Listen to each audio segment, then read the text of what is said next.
So the first tip that I have for people who want to learn how to shoot really good portraits is to interact with the model. Become friends with the model, talk to the model. You don't want to jump in and just start taking pictures of her. I think that's awkward. The pictures will just come out a lot better because they're just more comfortable around you. The second tip is to shoot in RAW when you are shooting portraits, because then you can change certain exposures and colors that you probably wouldn't be able to do if you're shooting in JPEG. So especially portraits, when you're, cropping and getting really close up, you want to be able to make those modifications. So again, it's very important to shoot in RAW.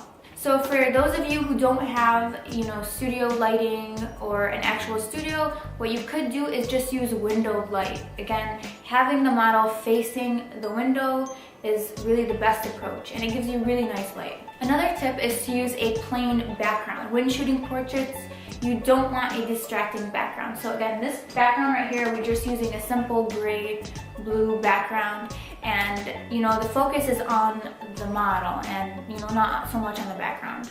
Always underexpose just a little bit, because you don't want to lose that detail. If you overexpose, you're going to automatically lose that detail. So personally, for me, I always underexpose so I can bring those details out in Photoshop if needed. And this also goes back to the RAW tip, which you should always shoot in RAW, so that if you underexpose, you can, fix those settings in RAW and then bring out those details.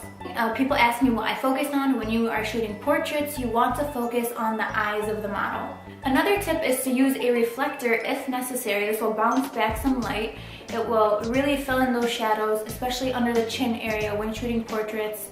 I think it's great. You don't necessarily have to use a reflector, but I would recommend it. Watch the shoulders and the face angles of the model, and I will go more in depth when I'm shooting with Angelica, but just make sure that shoulder isn't like too weird when you're shooting portraits. Just watch the shoulder and watch the face angles of the model.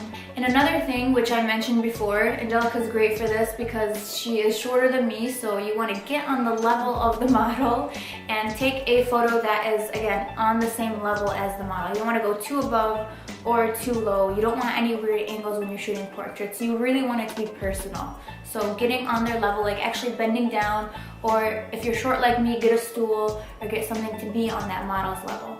And without further ado, I'm gonna go ahead and start shooting. So here we go. So bringing it a little closer to the model, hold it a little bit, and then, yep. And notice how Angelica's sitting, both arms are straight down,